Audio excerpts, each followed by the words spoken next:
Welcome to UNCAGED. Today we're speaking with Jeff Cates today. Jeff is the CEO of Achievers. Achievers is a company that has a mission to change the way the world works. So we'll be talking about really the future of work, how things are shifting with technologies. And Achievers has an employee success platform specifically designed to drive higher levels of employee engagement, built to align everyone with business objectives, company values, driven by recognizing shared victories every day.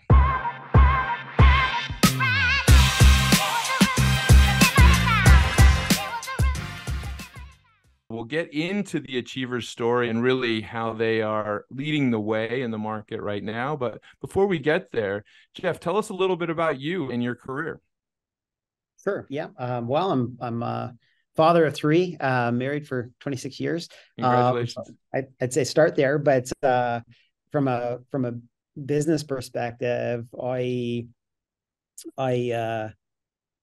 really kind of got into technology, kind of coming right out of university with HP in the medical division. I always thought that I would go into medical, but the poor pig in grade 12 dissection told me I did not have skills.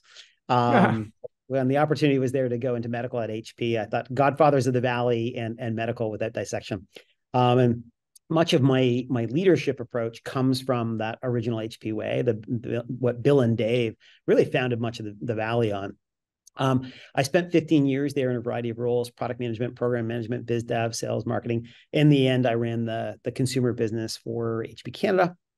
I could not convince my wife, who I met in the fitness center there, to move anywhere else. And so I followed my boss over to Apple and ran basically small business through enterprise for Apple, which is super fun time. The iPhone 3 launched, the iPad launched, jobs passed. That part wasn't fun. And learned a lot about just like the power of brand and the role of kind of operational rigor, which Apple was really, really phenomenal at. Yeah. Intuit came to me and said, "Hey, help build software, help take the company, go global." And so I ran the Canadian business, but also was part of the organization that really kind of opened up countries around the world and extended our platform. And that was super amazing. 7 years, really around really driving thoughtful change with technology. But the thing I'm most proud of is of the 7 years, all but 1 year we were in the top 10. Actually, all years we were in the top 10. 4 years we were in the top 3. 2 years we were the top place to work in Canada. And that really was, even though I think it was in the DNA of Intuit, and it is in the DNA of Intuit, it was in large part of like really embracing how do you create environments where people can do the best work of their lives.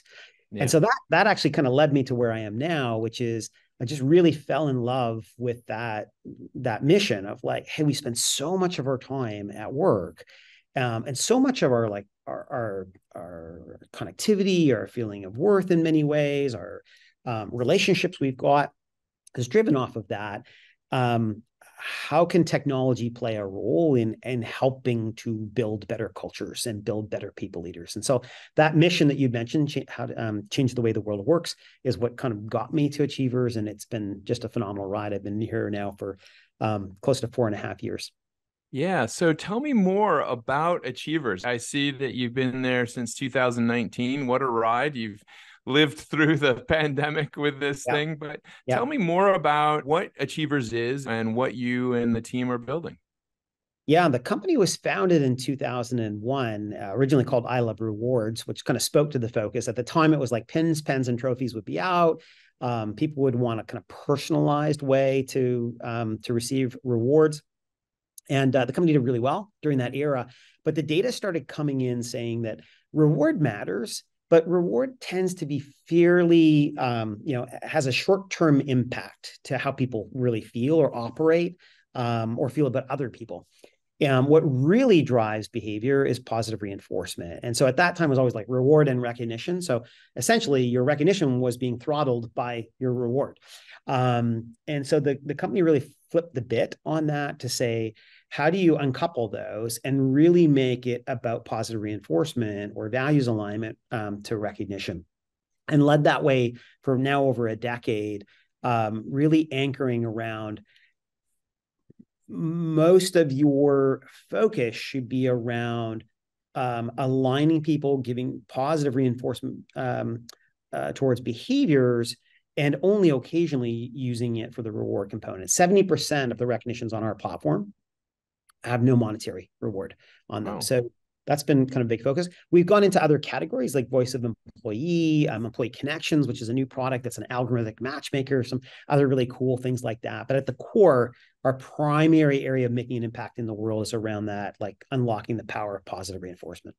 It's so interesting to hear the story of the business, because I think that perhaps, that early stage business before it became Achievers was something that, we all understood intuitively, you're giving people basic rewards. But hearing your story, I feel that you're applying kind of insights and science and data to really kind of a new way of thinking about what an employee success system or platform could actually be.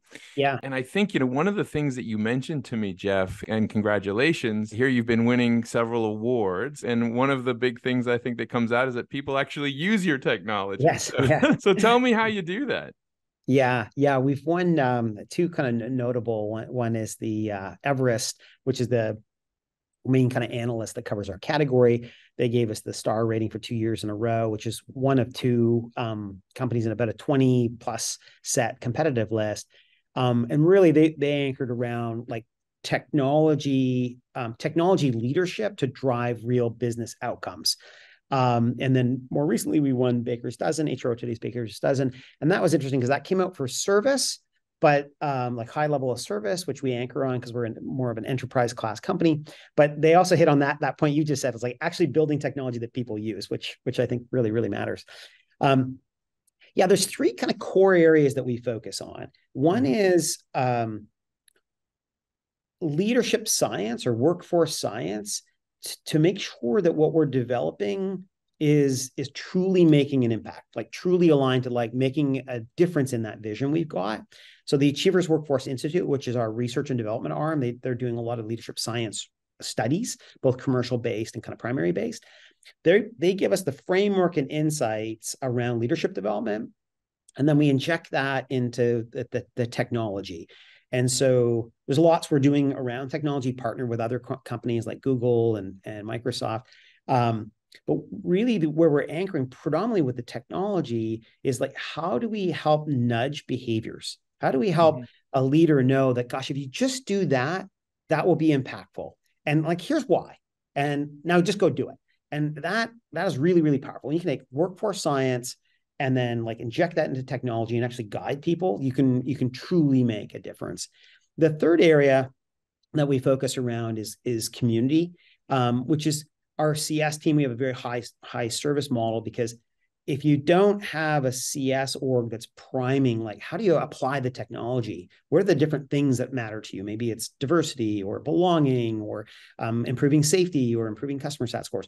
You really need a thought partner that's saying, hey, this is how other organizations have done that, and bring those playbooks to help you say, oh, okay, wow, that worked for somebody else. We could do that too. Like, hey, you lowered attrition for nurses by X%. Wow, we're a healthcare organization. We could do that too. And so it's three things. It's the science, like purposeful science. It's that like building it into technology that makes it smart and is actually guiding behavior. And then it's a CS team that's actually helping you think through how to activate the technology to drive business outcomes. I think those three things, that's literally how we're changing the way the world works. Yeah. And it's the reason why those awards are coming through, because it's saying like, you're actually really focused on solving true business outcomes. Yeah, I like that. And I really like the idea that everyone gets essentially tethered together to achieve that kind of holistic goal. But, when you look out into the market, Jeff, it's always interesting. I feel that customers' demands and interests shift at times. And what are the topics that they're really bringing up to you right now when they're considering what they do in terms of employee success? Yeah, while the last 3 to 4 years have just been so much change, in particular for CHROs and the mandate that they have. It's gone from like, we need to send everybody home. How are we going to do that? How are we going to do performance reviews? How are we, to like,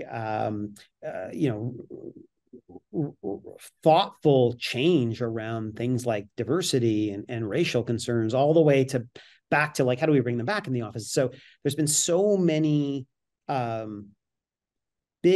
big kind of heavy topics for CHROs to think about. And so it's been fascinating watching that.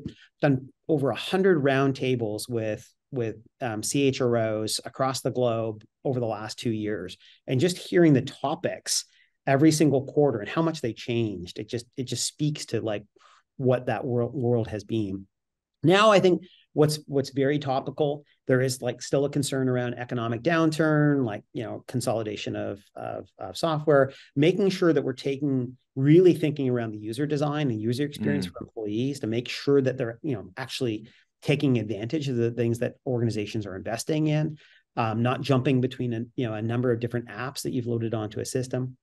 There's a much stronger focus around this concept of belonging, and like, how do you really make someone feel like they belong in an organization, belong to a group, because the data is showing how impactful that is into things like productivity and attrition. And so it's a more holistic way of thinking than historically what would be employee engagement. And I like that, because it means like, don't just put a wellness app on somebody's phone. Like, that's not job done. Yeah. If somebody's using that app and they're actually feeling better, well, that's what you care about, because that is going to show up with how they operate at work. I don't know if you came across this, but during the pandemic, there were a variety of products that hit the market that were focused on various areas of kind of employee wellness and employee benefits and et cetera. And, the thing that really stood out to me, Jeff, talking to you, is when we looked at all of these products that we invested in, no employees were actually using them. It was one of those things where I think I was very proud of the fact that we were doing these things. But, after assessing it after the first year, I just stood there. I was just gobsmacked that all these employees that had actually been asking for these things, right? They'd been saying like, oh, we really need to be doing this or that. Yeah. They didn't use them. And it really kind of was that. So I think that the secret sauce is to get it incorporated into kind of the way a business runs. And you've worked at some amazing companies. I mean, clearly Apple, Intuit. I mean, these are HP. I mean, these are some of the greatest companies of our generation. When you look at kind of where you're focused now with Achievers, where does this passion come from?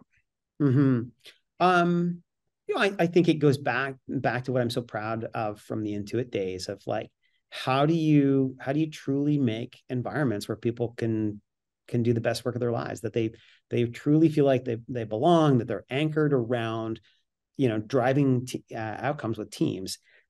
So much of our life is spent at work. I talk to my kids about how they think about work or what they're looking for in work.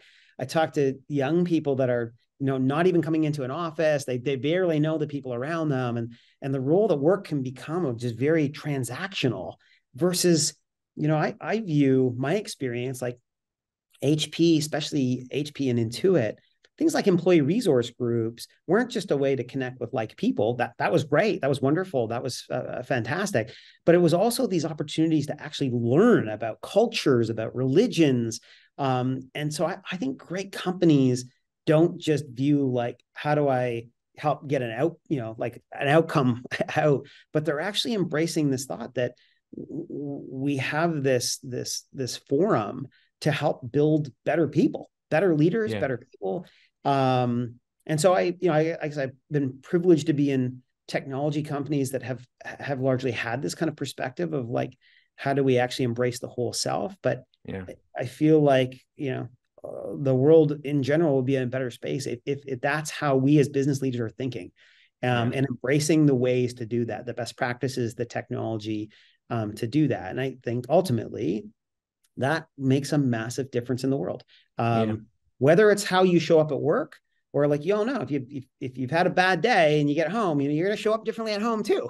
So if we can really make people feel really connected to what they're doing and positive about that and the organization they belong, we really are making a better world, in a very there was, before the pandemic, there were several reports that came out. I remember one by Charlene Lee. She was talking about how employees were feeling more and more disconnected from work. And certainly I think the pandemic changed things for a variety of reasons, the trauma, et cetera, but also Yeah. the fact that we all just needed to get through it. But I think that that need of kind of being part of a purpose, part of a greater purpose, part of a kind of a shared mission, part of a sense of a place which actually understands the dimensionalization of the story and rewards you for your contribution to those things.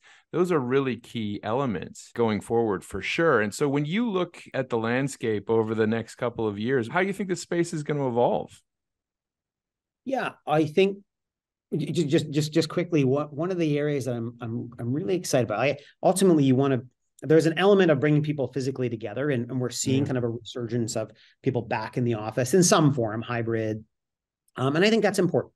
Connectivity really important is really important. That data shows people are stay longer, more impactful if they have friends at work. All those things. Not every organization can do that. Not yeah, some that's just not an option. And so finding other ways to connect people through processes or tools really matters. So we built this product called Employee Connections, and that's essentially what it is. It's an algorithmic matchmaker. Now you can apply that to mentoring, or you could apply that to onboarding, or you can apply it to job skills matching. But I think that there's a role for technology to help bridge some of those gaps that may now be a void just because of the work environments that we're supporting. So I'm excited to see where that will go and be done in a meaningful way that, like, again, truly drives usage versus just more apps in the HR tech stack. Yeah. I'm excited about, now to your question, I'm excited about this concept of nudging. It's not a new concept, but we're starting to see more practical ways to drive it. Like, ultimately, this idea of like sending leaders off to, go spend 2 days in a room learning how to become great people leaders. I'm not saying that's not a good thing to do, but it rarely has meaningful impact on a day-to-day basis. And so the more technology can actually drive behaviors, you see this, the gamification and wellness applications, like things that are helping to drive behavior. You see a lot in social apps, right? How do you drive behavior? The more that your HR systems can help understand what's going to help that people leader be more impactful and like guide on that. Like, these are the things that matter most to you. To me, that is like the highest power HR technology can play at. When it can like know you and say like, this is the things they're going to, and I'm just going to nudge you and drive behavior. So you're going to be impactful without, having to study a bunch of theory. Like, we can actually guide you. That is super powerful. And there's so many just simple low-hanging fruit things to do. Like, for example, we know from Achievers Workforce Institute that when somebody joins an organization and they get a welcome card, simple as that, right? A team, sending a card welcoming them, that they're more likely to feel good about the team that they're going into, the manager, and it shows up in things like 6-month attrition, right? So simple thing, right? Just start off on the right foot, make somebody feel welcomed by doing a card. If we can see that hasn't happened, we can say, hey, manager, this is why that's impactful. And this is the outcomes. So do it. Like, click here and do that. That's just a super simple example of like, we can look at things that we know make a meaningful impact. We can see it's been done or not done. We can educate a little bit on it in the moment and guide behavior. That's really cool. It's very impactful and it's very practical. I love how you're able to tether those specific actions in with kind of a broader purpose and how it can actually impact outcomes. Jeff, I mean, I don't know a company out there that doesn't need to be thinking about these types of things. If there's people out there that are interested, where's the best place to find you? Achievers.com obviously is a main point to learn more about the company. But if leaders are interested, they're welcome to reach out on LinkedIn. But yeah, we are a global organization, always happy to help. And of course, we're passionate about what we do, and have a significant amount of commercial-based research from other organizations like Kellogg's or GM or PwC, where we can actually say, if you apply this, like this, not just the technology, but you apply this way, these are true, like, massive business outcomes you can have. And so I think that's really important, that we're helping connect people with the problems they face with, like, here's how you can apply this to make a meaningful difference. So happy to share through case studies or other things other organizations have done. Achievers.com. Feel free to reach out on LinkedIn. Yeah, I love it. Well, Jeff, thank you so much for being on Uncaged today. We've been talking with Jeff Cates, and we've been talking to him about Achievers, which is a platform that really is focused around employee success. It's designed to drive higher levels of employee engagement. Jeff, thank you so much for sharing your story, and we look forward to having you back. Great. Thanks a lot. Cheers.